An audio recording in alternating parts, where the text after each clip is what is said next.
I wanted to be heard. And being number 6 of 7, it was very difficult to be heard. And I think writing was a way for me to escape from the unit, as much as I loved being in the family unit, and escape into my own imagination. And also it was a way for me to get my voice heard. I wrote my first book when I was 10. It was a short children's book called The Adventures of Tom Newley, the baseball, and it was about a baseball named Tom Newley. And I don't know why, because I didn't even play baseball or particularly like baseball.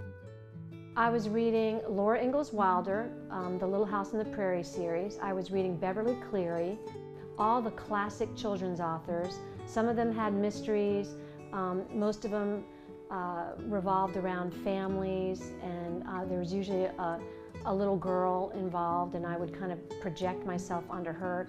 So I kind of lived this fantasy through the books I was reading. You know, whatever books I read, that was my world for that day. We all are huge readers before we are writers. I think most of us just want to recreate that brilliant, beautiful, cozy, wonderful experience we had growing up reading books.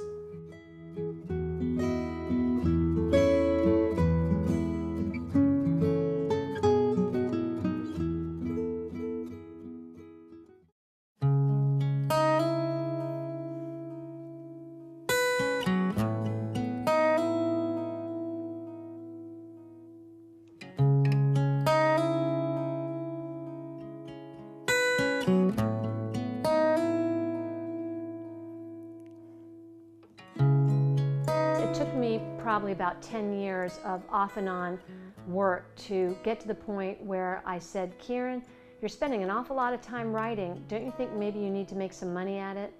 And so I went to the next level of commitment. I think I was afraid of failure for those 10 years. Plus, I was highly distracted by something that I was really enjoying, and that was my family.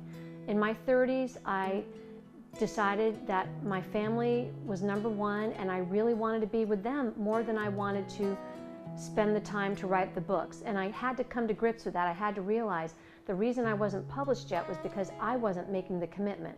It wasn't about anything else but me and my choices. So once I hit 40, I started walking into Barnes & Noble and cringing, because I'd never felt that before. I suddenly realized time was passing, and I had all these wonderful dreams, and they were fun to kind of look at and indulge in, but I wasn't really pursuing them. And my time with my children was kind of tapering off as they were growing up, and I thought, now is the time. I believe there's a time for everything, and there's nothing wrong with developing slowly.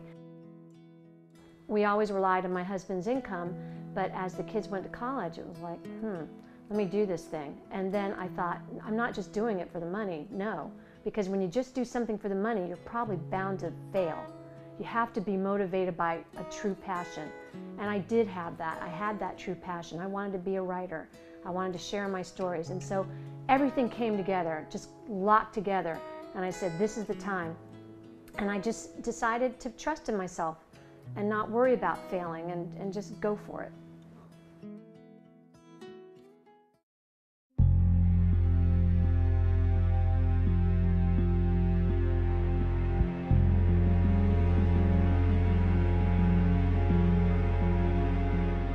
My husband got called up to Afghanistan for an entire year, and so we were unexpectedly, so that's when it all started happening. I decided to turn that obstacle around to a positive, and I said, well, we can have pizza every night while he's gone, and we'll just kind of have a different sort of existence, and this is the year that I'm going to write the book.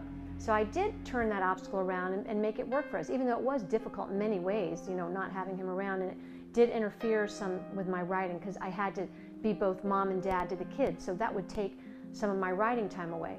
And when it came to actually getting it published, yes, I sent it around to different agents who rejected it, and I was used to that, because I've had maybe three or four other books rejected. And I just decided I'm going to keep throwing the spaghetti at the wall until it sticks. All it takes is one agent and one editor. So it actually didn't take me too long with this book, because I'd learned by this book who to target. I decided I wasn't just going to throw this book out to a whole bunch of agents. I selected maybe 3 or 4, and I selected ones that I thought had a quirky sense of humor. So I targeted these agents, and the one I wanted the most is the one who wrote back and said, I really like this book. And from then, it was quick, it was fast. She knew the exact editor who had the same sense of humor and sold it to her. And so that part actually went kind of fast with When Harry Met Molly.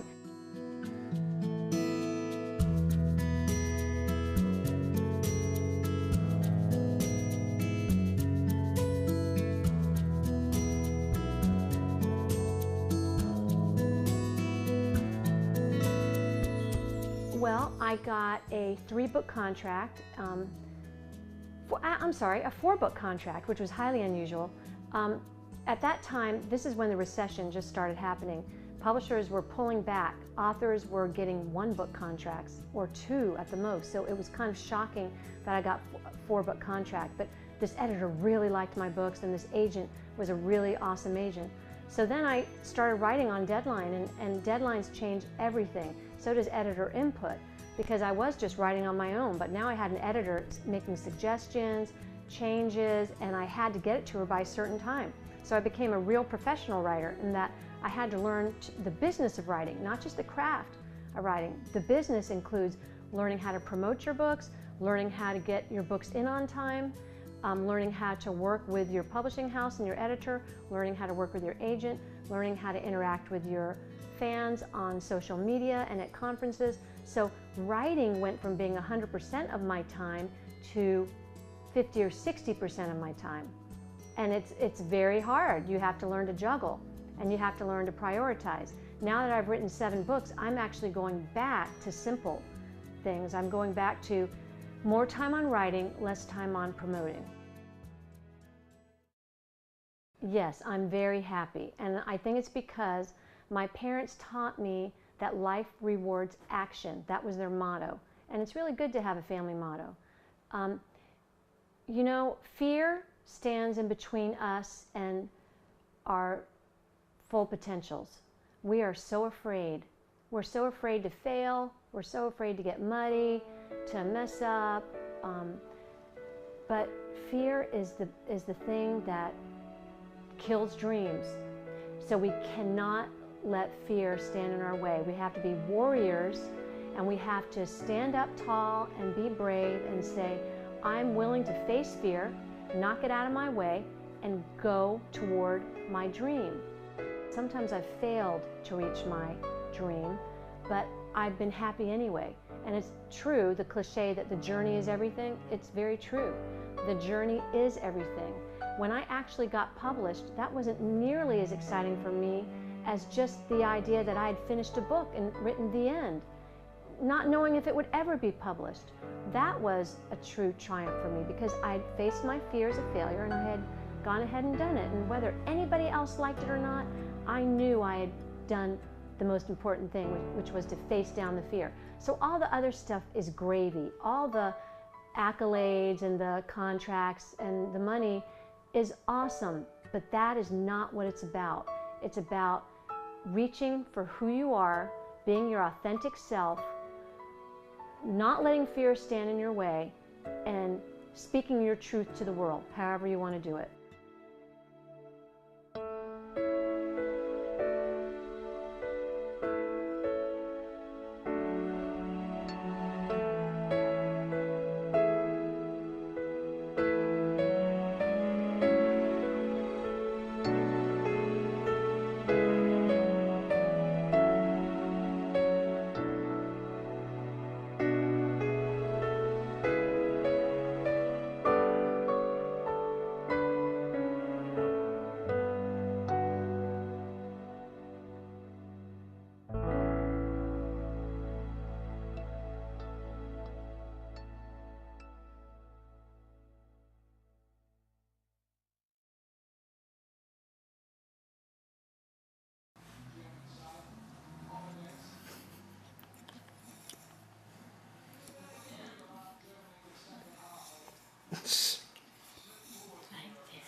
There's a surprise to put at the end of the credits. Yes.